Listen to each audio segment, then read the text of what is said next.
Well, hey there. Hello again from the Granite State. My name is Gary, and this is the Restoring Main Street podcast. Thank you, as always, for joining me. What are we doing today? What's the, oh gosh, let me make sure that transition is complete there so you're not staring at half images and shadows in the background. I apologize for that. Like I said, I'm a one-man show, so have to try to stay on top of things, but sometimes I might miss a little bit. So I beg your forgiveness there. But still off on vacay, so it allows me a little bit of time to put in a more substantial podcast with some more references and things that hopefully you can find useful. So today's subject, cost of living, the things that are affecting you out there. Like I said, it's not like all of you aren't aware of these things, but what I'm hoping to do by sharing a few articles and some links and some different things, just showing you tidbits of information that you may have missed that will hopefully try and solidify kind of a little bit of what's happening out there, along with giving you the ability to check into these links afterwards. And, you know, I've got a couple of things that you can use to hopefully mitigate a little bit of this for you. They're not perfect, but they're alternatives. So I hope you can appreciate that. And yeah, that's what we're looking to do, or what I'm looking to do today. And like I said, I'm hoping that you find the material useful. So without dragging this on a whole lot longer, let's start the program.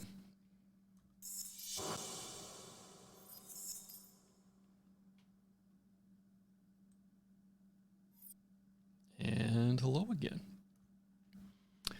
So, where do I begin? It's not like there's a lack of areas that I could begin when we start to talk about prices and how it affects you, how it affects the, from my perspective, the idea of restoring Main Street or solidifying Main Street. You know, having it be the vibrant part of any small community that it needs to be.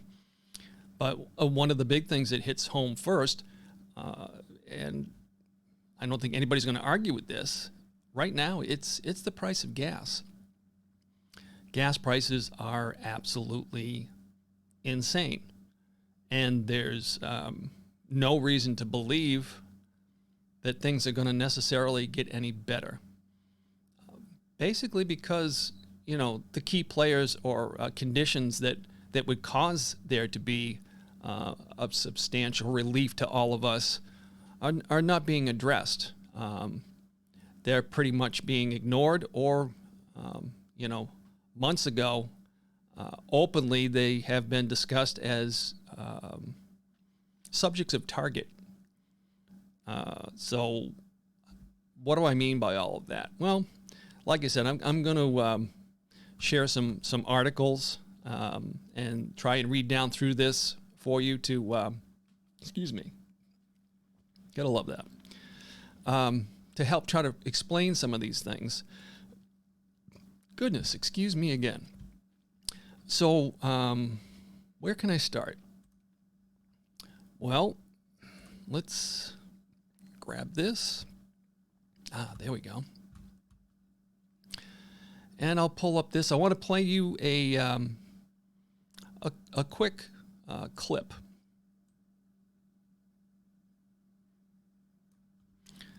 And as you can see, this clip is from June 13th of this year. It's from the New York Post. And gas prices too high. It's all part of Biden's plan to eliminate fossil fuels. So let me just play you this short 1 minute and 13-second clip, and you can listen along.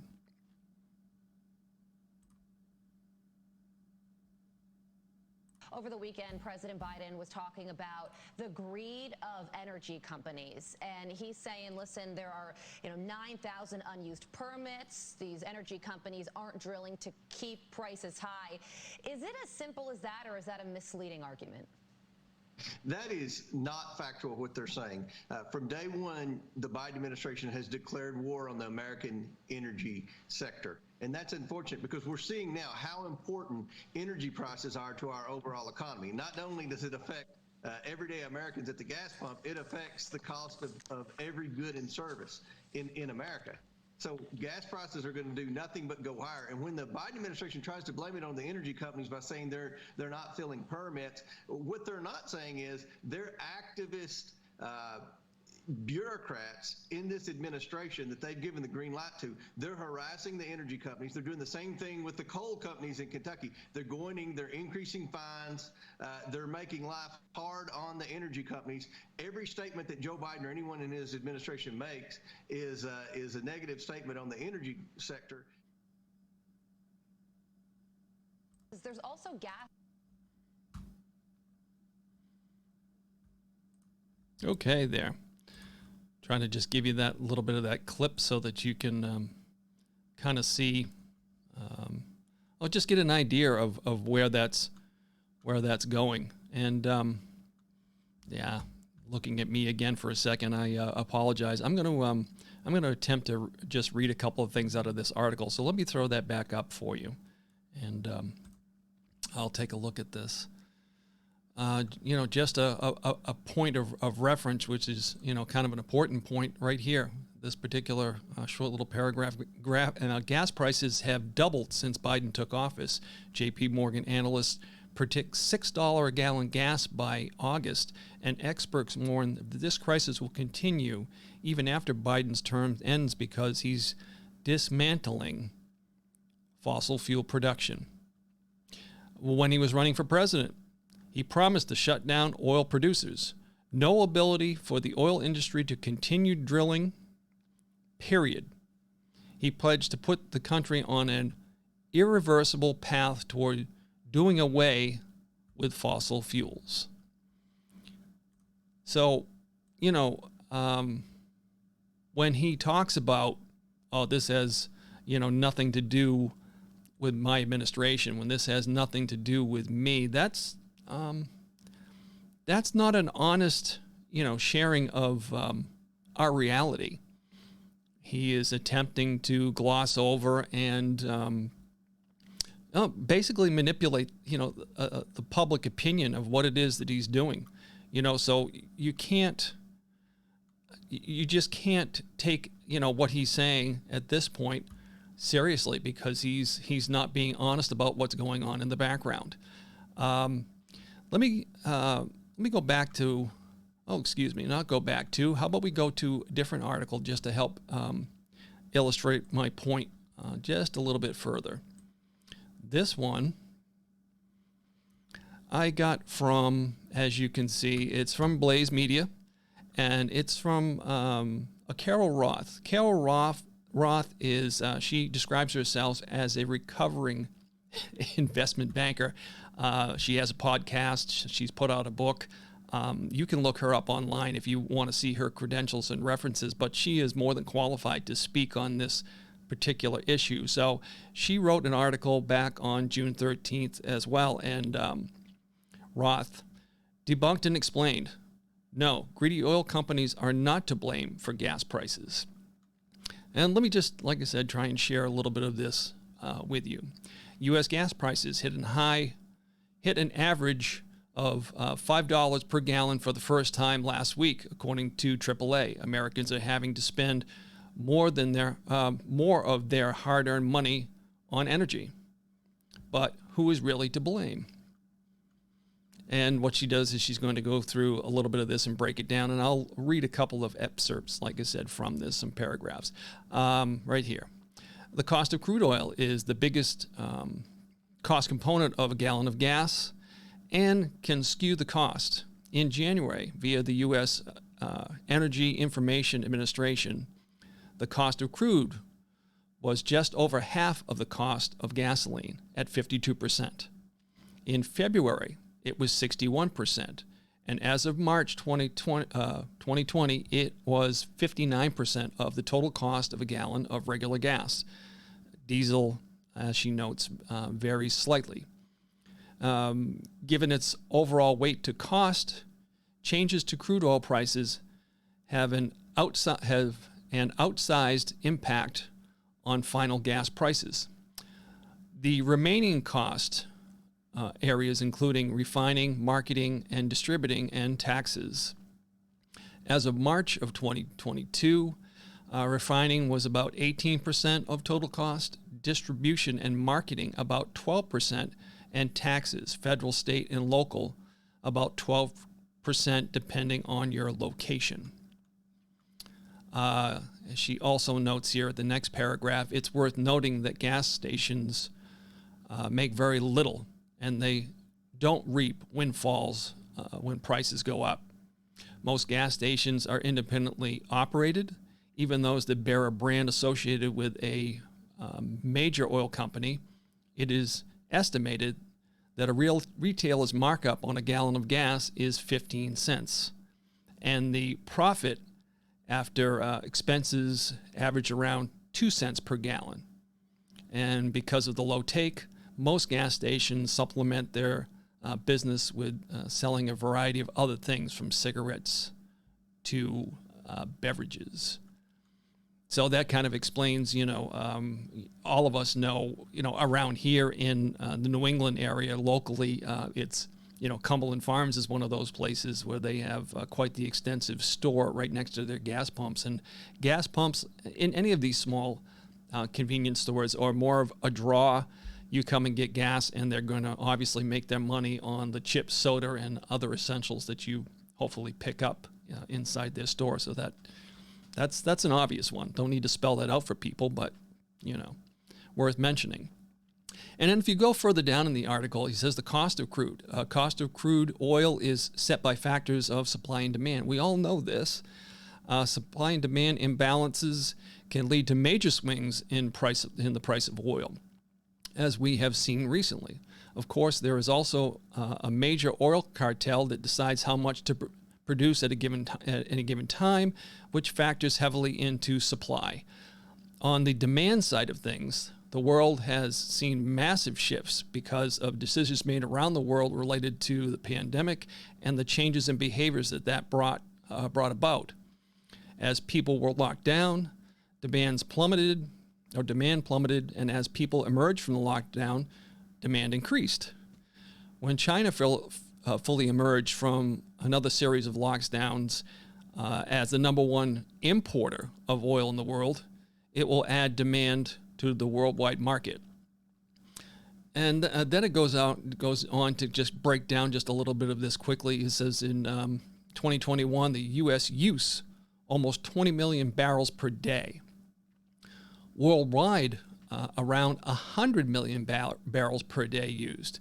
And she states here, as you can see, why President Biden's PR stunts of releasing a small amount inventory from the U.S. strategic reserves wasn't going to have a meaningful, lasting impact on pricing.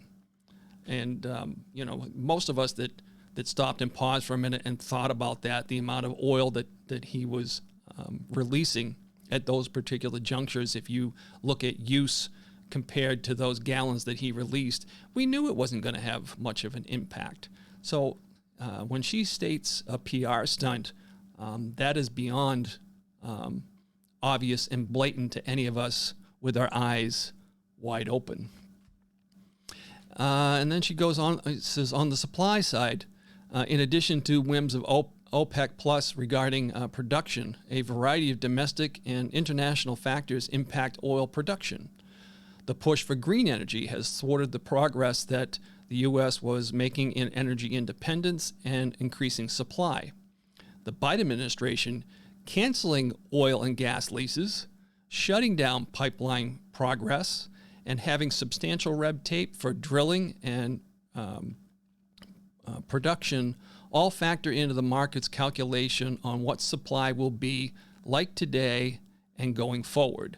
And then this final paragraph that I'll share with you just below it, it says, additionally, the demonetization of this critical industry, including the push for ESG initiatives to direct capital away from traditional energy projects, has led to substantial underinvestment in the sector, which also materially impacts the supply side of the equation.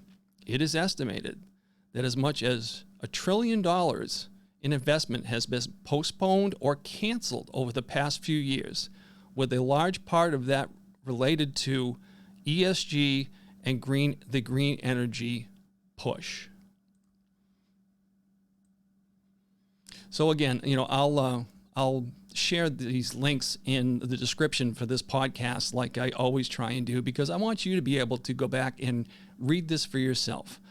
All of these points of important information, are taken from legitimate sources. Excuse me. U.S. energy information and stuff. Excuse me again. I apologize. Hopefully you can overlook those things. But anyway, let's move on.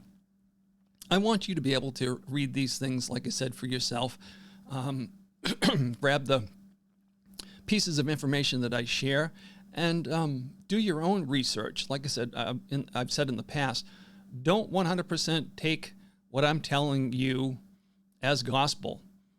Anybody that's honest that tries to do something like this podcast or any of these sharings of information will tell you that very same thing. If you hear from, or if they gloss over, if you watch programs where they don't even suggest that you go and try and find this information on your own and share links with you so that you can do that, I would question their motives. Like I said, that's just me. But I think that's a legitimate concern, and you want to get, what it comes down to it, all you want are the facts. A majority of the American public, when given the facts, can make their own decisions and come to their own conclusions when it comes to these things. Where a majority of us tend to lack or fall short is when that information isn't shared with you, honestly. Like I said, you can do your own research. So I encourage you to do that. You don't have to take my word for it. You can certainly go and look up these things for yourself. You know what? I think I'm good there with that particular article. One other thing that came up in conversation when I was discussing this on social media when it comes to the pricing of gas. And you hear this used by the opposition, anybody that seems to be okay with what's going on and is pushing for this war on fossil fuel that now President Biden was speaking about the whole time that he was running for office, that was his intent, that he was going to shut down the fossil fuel industry. So, but the argument that I hear lately is greedy oil companies. And if you go and you read Carol Ross' article, the full article, she will make the suggestion that it is not the greedy oil companies. It's those factors that she happened to mention, but also when you talk about speculation, when you have an administration that's talking about, and worldwide, different entities talking about ending the fossil fuel industry, that has an effect on price. It has a huge effect on price because and I know that oil speculation is supply and demand is one of the things also that helps drive that price up and down. If you wanted to see oil prices start to drop in, the lead up to a 6 or 7 month ramping back up of oil production in this country, you would immediately see a drop in price because the speculation and the attitude has changed. You can't argue that. You can, but you're not being honest. Okay? So that was just my particular point with that they're talking about, or their argument is, and I'm rambling a little bit here, I apologize. The argument now is large oil companies price gouging. That's what they're talking about. That's the pushback that they use now. Well, my response to that, if big oil is truly the problem, if you say that they're price gouging, then what I just discussed would be the way of putting them on notice and pulling the curtain back from the industry. Let's see a 180-degree reversal of the Biden administration's promise to destroy the fossil fuel industry and everything that's related to it. Let's see statewide, your attorney generals across this country do the same thing as West Virginia. I forget the particular gentleman's name, Stephen something, that their attorney general has put forth legislation within their state to thwart or stop any of the movement of the Build Back Better, the ESG implementation of the attack on the fossil fuel industry by stating that banks cannot use ESG, your environmental, social, and governance scores that they give you on a personal basis or on a company-wide basis in order to make their decisions who they lend to. You know, if you want to pull the curtain back from the oil industries, if gouging is occurring, then how about you get rid of those blocks, those blockades, those barriers that you claim are the reason why prices are through the roof. You know, if you remove those things and prices are still remain high, if you don't see companies, you know, now that with regulations removed and the policies that were from the previous administration allowing them to thrive and drill and remember something about drilling. This gets lost in the whole translation. You know, just because they issue a permit to drill doesn't mean they're going to find oil. That is a speculation. That is a part of the risk factor that they take. You know, their speculation. They look at a given geographical area, they ask for a permit, they go in and they drill, and they're not always successful. They don't always find what they're looking for. That's why there can't be any limitations on the amount of leases to drill or explore within this country. We were energy independent, okay? So as soon as you limit those drilling permits, you know, you're putting a roadblock in front of finding more fossil fuel.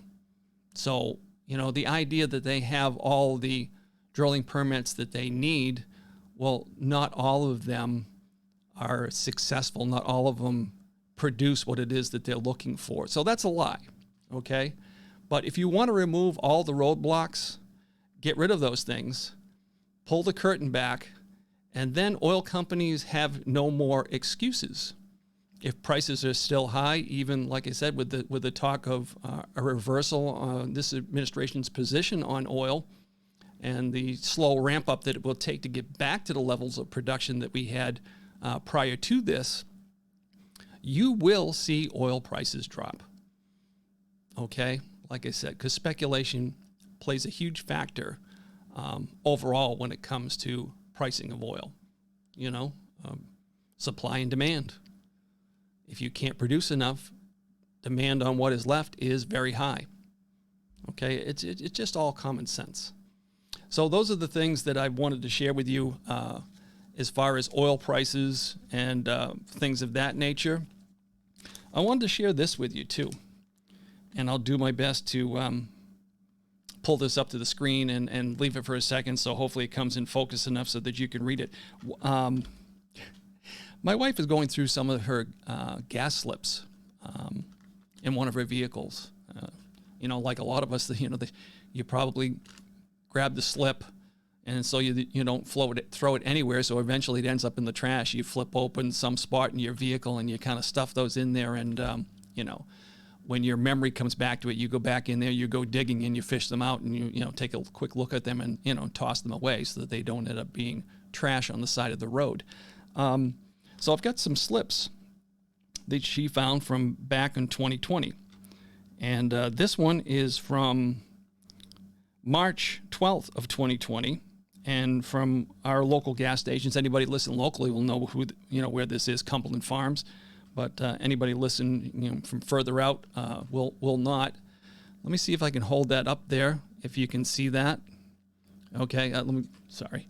Like I said, this is from March 12th, 2020, and a gallon of gas was $2.25, and she put a little over 10 gallons in there, costing her $24.01. I'm sure many of you would be happy to be paying that right now.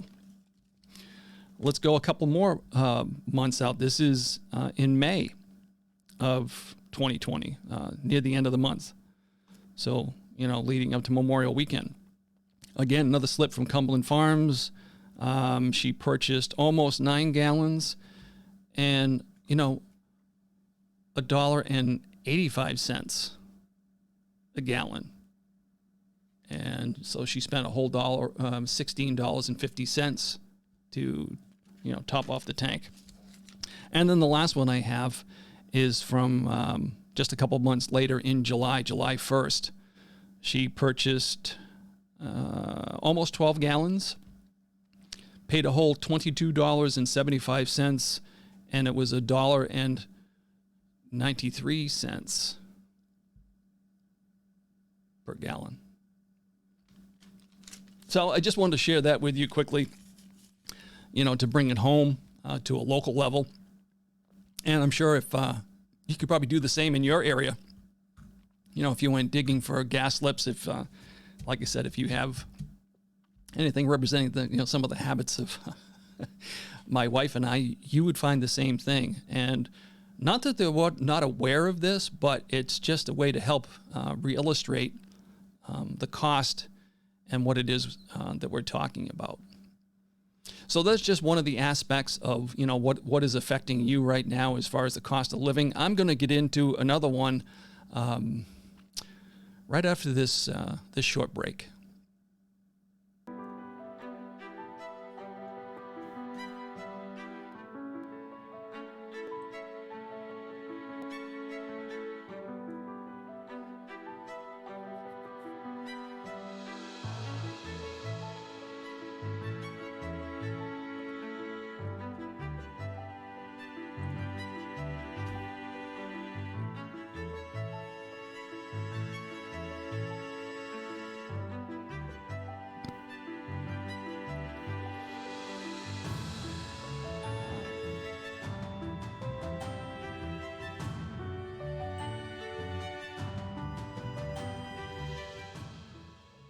And there we go. We're back again. And thank you for giving me a couple of minutes to just share that short little clip about my book, The North Country Chronicles, Poetry and Prose from the Granite State.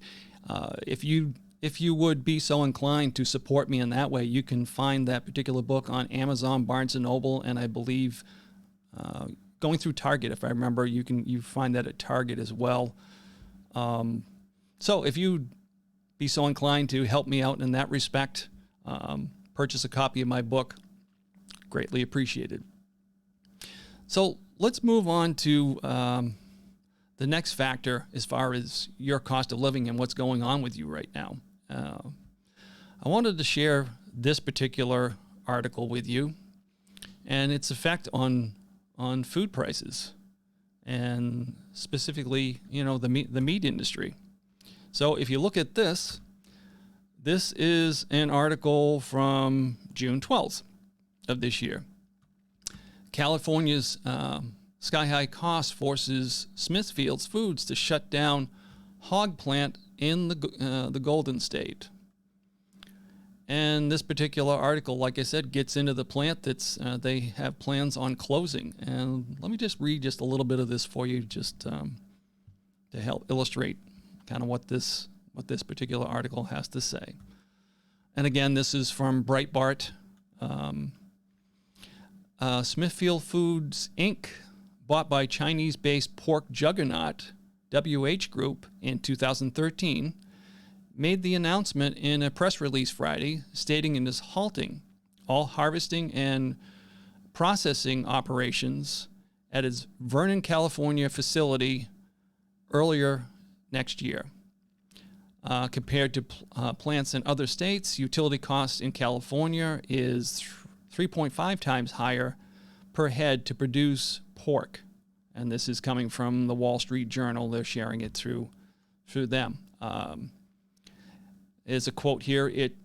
It's increasingly challenging to operate efficiently there, says Springfield's spokesman Jim Morrow told the publication. We're striving to keep costs down and keep food affordable. Excuse me again.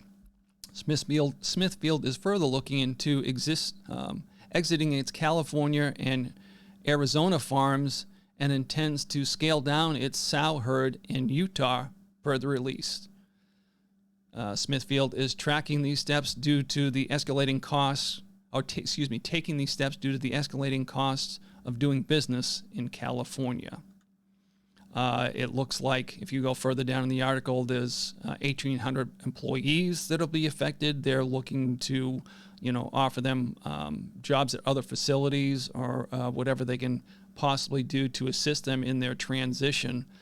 And another quote here. We are grateful to our team members in the Western region for their dedication and invaluable contributions to our mission. And this is coming from their Chief Operating Officer, Brad Stewart. We are committed to provide financial and other transitional assistance to employees impacted by this difficult decision. And if you slide down here, it gives a couple of other statistics in this particular article.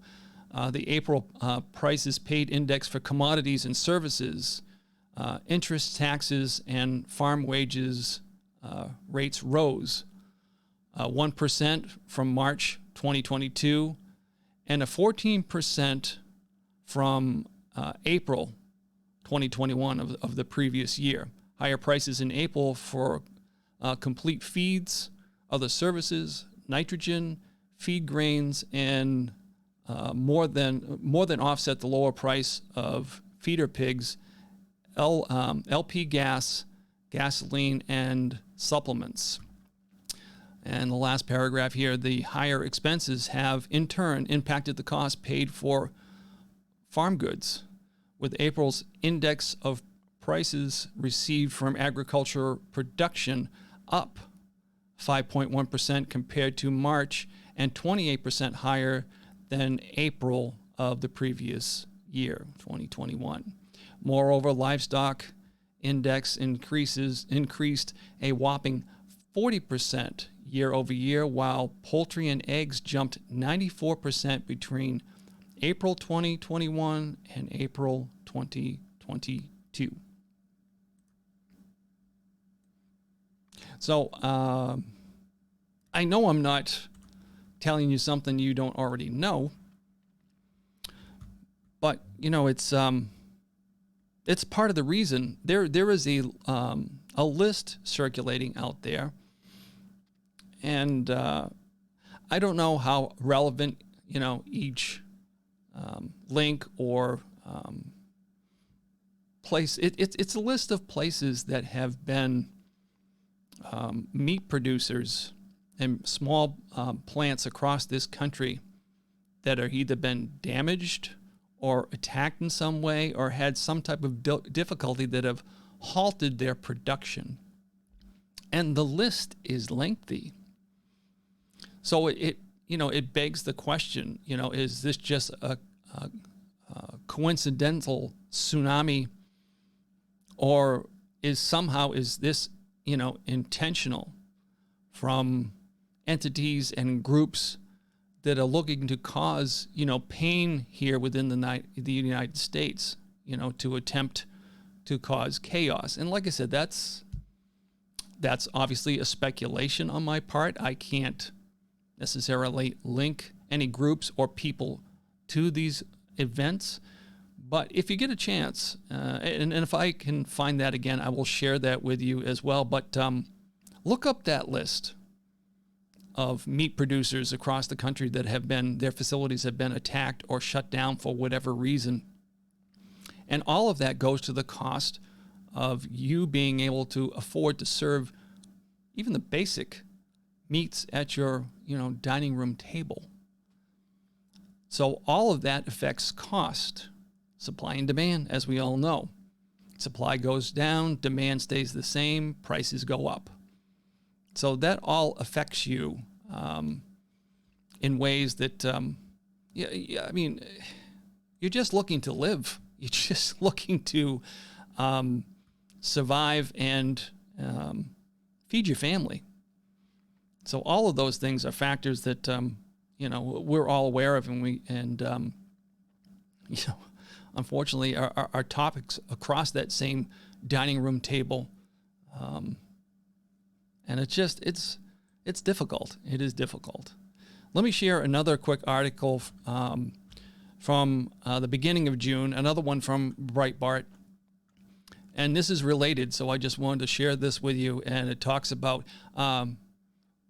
farming inflation. Prices surge for chicken, eggs, wheat, corn, and milk. Let's see, right here. Prices paid to American farmers for crops and livestock continue to soar in April. Data released by the Department of Agriculture on Tuesday. Okay, the index of prices received for agricultural production was, and some of this is going to be repetitive from the last article, but anyway, it was up 5.1% compared to a month earlier. Compared with a year ago, prices of U.S. agricultural products are up 28%. Index for crops rose 1.7 in April and is up 17% compared to April of 2021. The livestock index jumped 8% from March and is up 40% compared with a year ago. Food grains, including corn and wheat, were up 2.8% for the month and 45% compared to a year ago. Feed grain prices increased 7.8% from the prior month and 33% from a year ago. The poultry and egg index jumped 28% from March and 94% from a year earlier. It gives the price of eggs right here. $2.21 a dozen for April. It's 81 cents higher than March and $1.64 higher than April of the previous year. So all of this factors in. I'm just trying to drive home a point, and so I'll leave the link to the article. You can read the rest of it on your own. Like I said, I encourage you to be informed, and it only benefits you. So that's why, like I said, I share the links. I ask you to go look at these things for yourself, and you don't have to take my word for it. So in the way of solution for any of these things, as far as gas, make your voice heard locally as much as you can through your state representation, through your federal representation, voting. We have midterms coming up, all of these things. Those are some of the ways that you can push back, and don't become silent. Don't become complacent. And I know this is easy to say, but I'm asking you to attempt to stay active and speak up. I honestly, I don't know any other way when it comes to the price of gas. If we don't stay vocal, if we don't stay vigilant and bring up these things and constantly badger those people that we feel can have an effect on that, that's the only way we're going to even possibly see some type of a change and a reversal. And that's not even guaranteed. But in my opinion, you don't stop fighting just because the odds don't look so good, especially when it affects you personally when it comes to your survival and ability to just, like I said, sit down and have an affordable meal. So with that in mind, if I can, like I said, I'd like to attempt to offer, a couple of solutions when it comes to the food end of things. And if I could, locally, there is a link that I became aware of. This is visit newhampshire.gov, the agricultural and livestock link. I will put this in the, like I said, all of these links will be in the description below. But I've talked about considering finding those local options. If you start to see things get absolutely crazy at your local grocery store, this could be another option. Look for those, look for those local options. In the warmer months, like I said, farm stands as far as vegetables and those offerings that are seasonal. If you have the money and the ability and the old school love of canning, buy extra, can up on some of these things. And like I said, this is just a hedge on the price that you may run into at your local grocery stores. That's why I wanted to share this. It gives you an option. And the same thing when it comes to different meats, beef, pork, that type of thing. This particular link for New Hampshire, you can go by region, by town, and it gives you the different, and you can filter by whatever it is that you're looking for. But this gives you local options, just another alternative, okay, to taking whatever it is that, your local grocery stores are forced to, provide, their cost. Believe me, they want to sell to you. That's the way they stay in business. So the price increases, they do their best to keep prices down and affordable, but at some point it may get to a level that they have to ask what they can, what they have to ask in order to sell what they can provide. And if it gets to the point where supply again starts to dip, I was walking through Walmart the other day picking up something else, but I walked by the meat counter, and you know what? There was a lot of space between what was laid out there that you could actually purchase. So I wanted to share that with you as alternative, a local alternative, and just to give you another set of options on a national level. And there are many of these companies out there as well. This is a link to goodranchers.com. This is a place where you can go and purchase meat products grown right here in the United States. These are a group of small growers. You can, everything like it says right here, meat and seafood. All no added hormones or antibiotics, sourced sustainably and locally, 100% American beef, pork, chicken, all of these things. And the nice thing about a lot of these different options is that if you order through them, one of the promises that they make is if you link up, and they give you the option on the drop down of how often that you might like to be resupplied with your particular meat order or choices. You can spread it out, 1 month, twice a month, every 2 months. But the advantage to doing that through these companies is that they will lock in the price for you. And I'm assuming for as long as they can possibly do that, that's what they will do. So when a reoccurring shipment of your choices when it comes to these meats comes around, you're paying the same price that you paid before. Now, I don't know how long that will last or they'll be able to do that, but they're certainly making a strong effort to do it. And yeah, the prices will be more than what you pay in the local grocery store. But my thought process there is if things locally are going absolutely through the roof or I can't find them, to me, signing up for one of these programs now gives you the ability to still be able to put meat on your table, even if it's a little bit more than what you would normally spend. So that was that was the reason that I considered this and wanted to bring up. And one of the other national, and like I said, this 5 or 6, I just wanted to share a couple with you. Hold on. Yeah, there we go. Sorry about that. This is Moinkbox, and it is similar to Good Ranchers in what it does.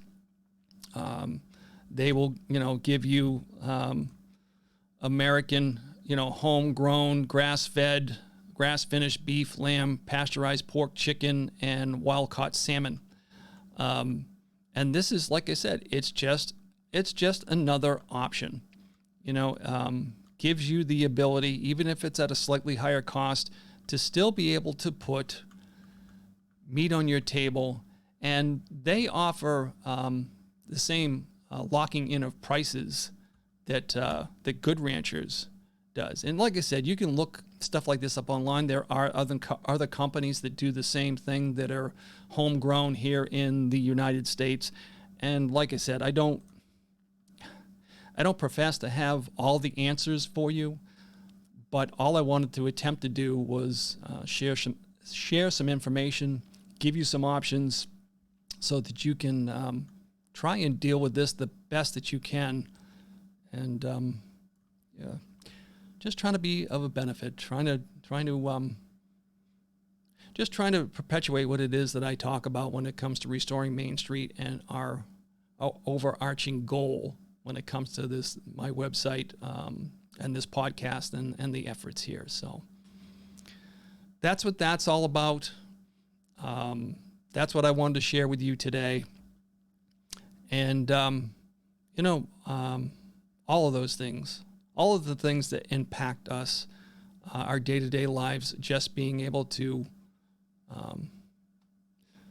I'd like to say live comfortably, but I don't know if living comfortably is something we're going to be able to enjoy in the weeks and months to come. But if I can give you some options that allow you to continue to maintain what it is that you have already, give you some ideas and try to share those things with you. That's my intention here. So I hope you can appreciate that. All right.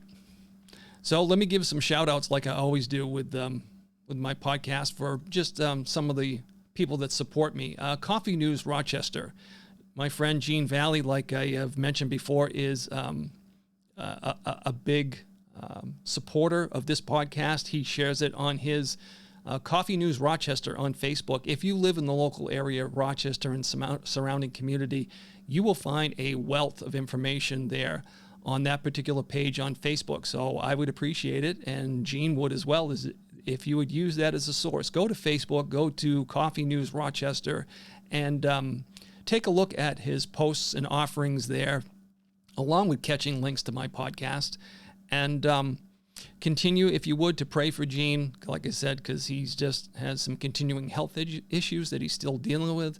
And I pray daily myself that those things would clear up for him so that he could get back to feeling a whole lot more normal. And thank you, Gene. So that's my bit for sharing with Gene and giving him a shout out. So, and my friends here at metalheadsrock.com, like I said, if rock music and the bands that you grew up with, or even if you're the younger generation and can appreciate the heavy metal genre and would like to don the apparel that shows your enthusiasm, please visit Metalheads in the Rochester Mall locally. If you live, swing in there. They've got a lot of different things in there that you can purchase to satiate those desires, like I said, to represent whatever rock band you're a fan of. And if you don't live locally, metalheadsrock.com, that is their website. As you can see here, you can go online and find everything that they offer in the shop. They offer online. You can purchase there. So that's a suggestion. If you would go and support those particular individuals, they're just great people. I like them a lot. They're just, like I said, they're good folks, and I like to show support for them as often as I possibly can. And let me share this with you associated with Metalheads. Again, if you live here locally within the Rochester area, the garage at the Governor's Inn is going to, basically sponsored by Metalheads. It's Metalheads Fest 2022. They're putting on a show on August 21st, starting at 12 p.m. and going till 5. So you're talking about 5 solid hours of heavy metal.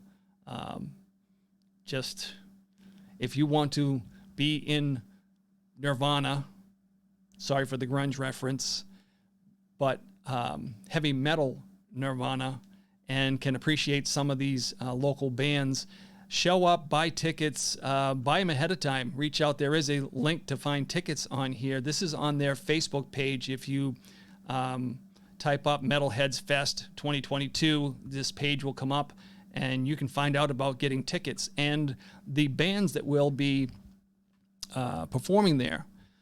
Gods Go First, Reckless Child, Shout at the Devil. Okay, I'm sure they appreciate me messing up that. Shout at the Devil and Stiletto. So those are the bands that will be featured there, and the proceeds are going to benefit the Rochester Performing Arts Center.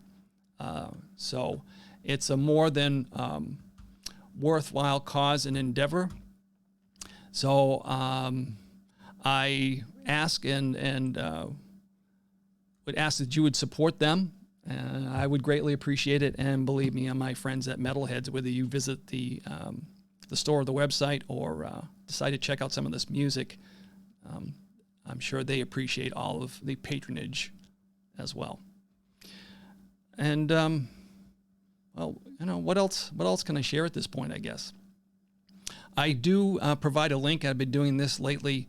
If you live in New Hampshire and want to try to stay on top of what's happening legislatively within the state, that's part of that pushback that I talk about, or just, staying informed so you know what's going on. I would highly suggest downloading the Telegram app on your phone and then subscribing to Reopen New Hampshire, or also go to the website rebuildnewhampshire.com. That particular group is very active in proposing legislation here in the state, trying to stay on top of what's going on, and just staying vocal about trying to hold on to what most Granite Staters consider our independence. So take a look at them. If you feel that your ideals and principles fall in line with this particular group, they're a good source to stay up on those things. So I would suggest checking them out. Also, as a reminder, you can find a link to my podcast on my Restoring Main Street page on Facebook, and I also post, like I said, the video link of this podcast, or the promotions, or the production after I'm finished. You'll find me on YouTube. You'll find me on Rumble, Gab TV, BitChute. I would prefer, and this is a formal request, that you would go to Rumble or Gab TV and make accounts there, and follow me from there as opposed to YouTube. My fear with YouTube is the same thing that anybody chooses to attempt to speak their mind, is that at some point I'll say something that offends the algorithms or the powers that be, and I will start to accumulate strikes, and then my voice will disappear from YouTube. So honestly, in lieu of that, I would prefer, like I said, you go to Rumble or Gab TV or even BitChute and make an account there, and please follow my podcast through there. I still need to do a little bit of digging when it comes to the audio portion of this. So right now, I'm still not back up and posting the audio version on Anchor FM, Breaker, Google Podcasts, Pocket Cast, Radio Public, or Spotify. But hopefully I'll figure those things out and get back to posting there. So that's my intent anyway. So I pray all of you have a safe and beyond enjoyable 4th of July coming up. Please, spend time with your families, make memories that you will never forget. And just share your love of nation. Try and, I know we get involved in the celebration part of things and the barbecuing and that type of thing, but try to remember what the celebration of this particular holiday is all about. The declaring of our independence and creating a nation that is unlike any other that has ever existed. With the good or the bad that has occurred, we have honestly, I can say without any reservation that the United States, its people and its intent, we have done more good around the world than we will ever do bad. But and they're attempting to change that. They're attempting to paint this country as something other than that. So take a couple of minutes and please appreciate that. Think about it. Spend some time with family. And in closing, as always, I ask you to remember God, freedom, and family, because if we lose the first two, our families are definitely doomed. So until next time, again, enjoy the 4th and God bless.